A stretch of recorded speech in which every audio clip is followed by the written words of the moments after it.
Did you know that you are the first international SEO speaker in this our podcast? No way. Yeah, that's this unique. is amazing. Yeah. Oh, Yep. I'm absolutely privileged. Thank We you. searched yesterday the whole day, today, for the perfect candidate for this episode. And it was me. It was Yeah. you. Oh my God, We out of all chose these you. hundreds of thousands of And people. I think it was because of the social media stuff we made together. The TikTok movies yesterday. Oh, she yeah, was yeah, there yeah, as yeah. well. That was so fun. You guys were amazing. You were Thank one you, of our thank you. favorites. Yeah, he can do a lot of tricks. Yeah, I was your in hands. I was in handstand. gymnastic until I was 20. Do you know, we should do something together. I can do handstands. Cool. Trapeze By the end of the Media is because I was in the circus. So my company's called Trapeze Media. Yeah. Because I did trapeze. Yeah. I've got a circus bear Oh, cool. tattoo. Yeah. That's cool. We should do a handstand on the big stage. Let's do that. I can't bring my equipment, unfortunately. Let's do it. This is a perfect. We will figure it out. So, introduce yourself, if you like. Well, I'm Kitty Newman. Hi, Kitty.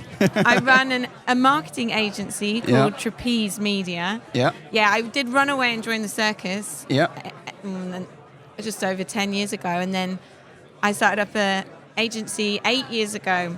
And I love it. And we do social media, paid search, paid social. Cool. And SEO is a huge part in making everything we do work. And we try and understand it as much as possible. Yeah. And yeah. So you are the owner of the agency? I am the owner Cool. of the agency. And What- how? Sorry. Oh, what do you like the most from all About- your activities for customers? So, what makes your heart beat when you look at digital marketing activities? Oh, what a great question. So I really like working in paid media because I feel we can see what works and what doesn't so much more clearly than without. Now that's a kind of privileged demographic of client to work with, but that's really what excites me, of being able to kind of really understand what different audiences, what creatives are working for which, and I really love that. But actually, when you see it all going out in terms of creative and content and actually working with clients and making Yep. silly stuff and Yeah. making all this fun content, that really excites me, and it's fun to kind of get away from the desk Yeah. and actually make stuff as well. Cool. Sounds Make good. a handstand. Yeah. And Definitely. with our other guests, we are talking a lot about AI. Is AI changing your work a lot or not yet? Yeah, so I find AI equally exhilarating and terrifying because I hear, like in pitches, when I go to a pitch, I think the thing that is coming, so we'll pitch to marketing directors and managers, and then they take that to the board. And what I think is happening in a lot of board conversations is, well, can we automate that? How can AI help us with that? So I'm so conscious that my business has got to be automating, has got to be efficient, has got to be using AI tools. But then I have to navigate the conversation within the rest of the team who have a sort of disappointing feeling around it, where it's feeling like it's taking a lot of their autonomy and a lot of their The things they like, maybe. placements. Yeah, exactly, especially with the creative teams. So I'm in the middle of that balance where I think, well, we've got no choice. We have got to get used to using these things because otherwise we are going to lose out. Yeah. And we've got to be able to have the conversation. I've got to have the experience and language to communicate to my marketing managers I'm pitching to, up to the board level and to the FD, Yep. that we are using those tools, we are Yeah. being efficient, we're going to be Yeah. as good as we are as humans, but better because we're already doing that. Yeah. So please give us your money and let us do the work. Sounds like a plan. Yeah. And do you like to play with different AI tools yourself? Yeah, we've played with quite a few. I mean, I use ChatGPT every day. It's funny because it's the OG and it's still the thing I'm using the most, and I'm getting sold so many other tools, but I'm always gravitating back to ChatGPT and all the add-ons and just figuring out what elements of that system or tool works best for me. Yeah. But I love playing around in Mid-Journey. That's great. I love how quickly it can elevate my pitches, and how we can. I just love how quickly we can get stuff out of my brain into a deck, because I'm not a graphic designer. It's all in my head, and so to be able to just use my words to ask a tool to make something that's in my head, it just feels amazing. And And do you always trust the answers it gave you, the output? Well, with the images, you can just trust what you see. So the images, but I mean, often they're quirky and need a little refinement. No. Like, okay, that guy's got 4 heads. But then with copy and content, no, absolutely don't trust it. We're using it as a starting off point, and we're training different bots to write in different styles and with different information that we're sort of feeding them so that we can have different groups for different clients. But no, nothing goes out without being thoroughly checked and proofread. And the creative part with images is changing a lot, I think. I heard yesterday or the day before when I came here about the new model from Meta, Llama 3. And now you talk a little bit louder. Oh yeah, sorry. Llama 3 from Meta, the new AI model from them, and it has some kind of autocomplete. So you start typing, I want a monkey on the moon, and then you have the image. But then you say add a cigar, and he's drinking whiskey, but instantly when you type, it's changing the image that you see. And we can't use it yet in the Netherlands, but I think in the UK, I think you can, because it's not bound to AI rules from the EU, I think. Well, disappointingly, I don't know about Llama. I've heard about Llama. I haven't used it. I think it's out of a few days now. So yeah, okay. Well, it sounds cool. I haven't played around with it. No, but I heard about it a while ago.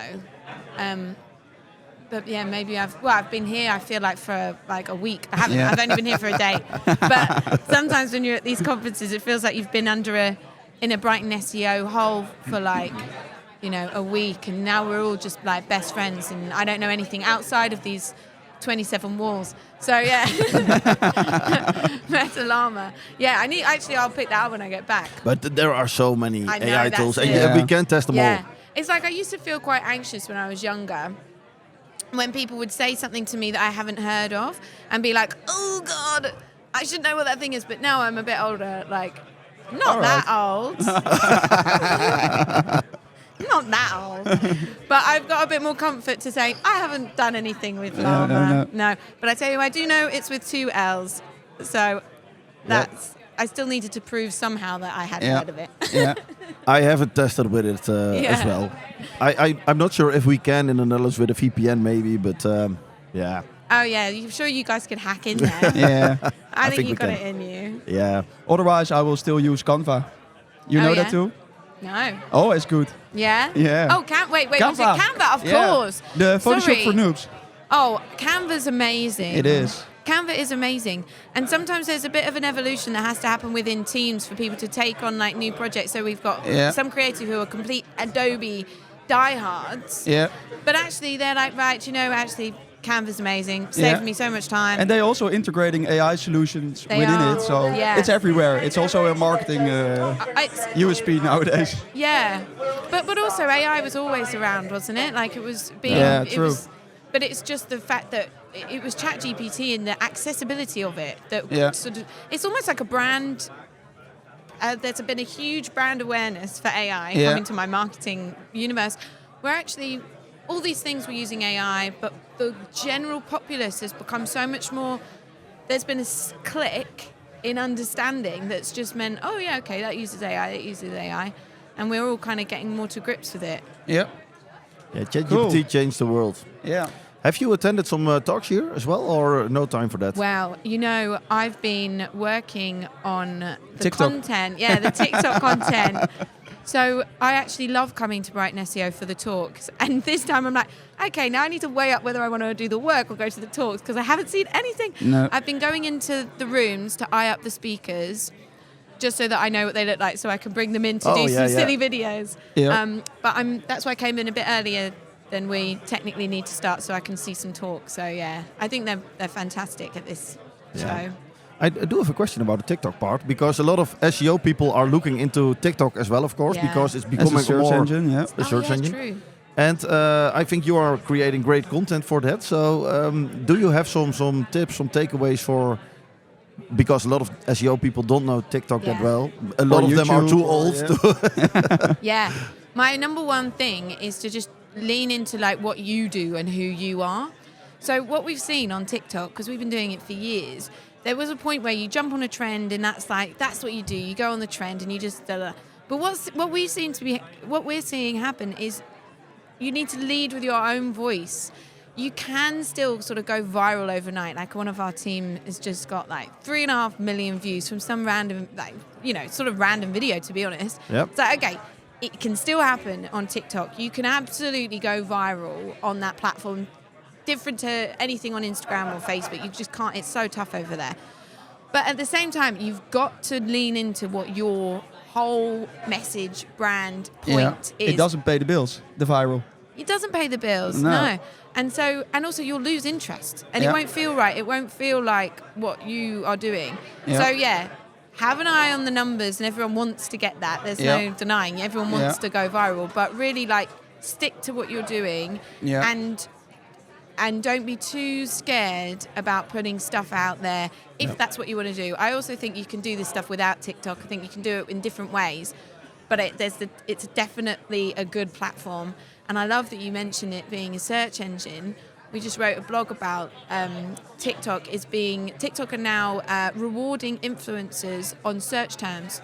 So there's rankings now. There's search rankings within TikTok. And so the platform is becoming a search engine, which is a huge shift. It's really interesting. Yeah, I agree. It's part of the customer journey, right? That's it, nowadays. Yeah, 100%. Cool. Yeah, thanks a lot. Thanks a lot for your time. Thank you, guys. For the TikTok we made together. And it will go viral, I guess. Oh, 100%. Hopefully. No doubt. I'm not sure if I want that. Maybe with a no index tag, that's okay. Thank you for your time. Oh, I love that. That was so fun. Thanks, guys.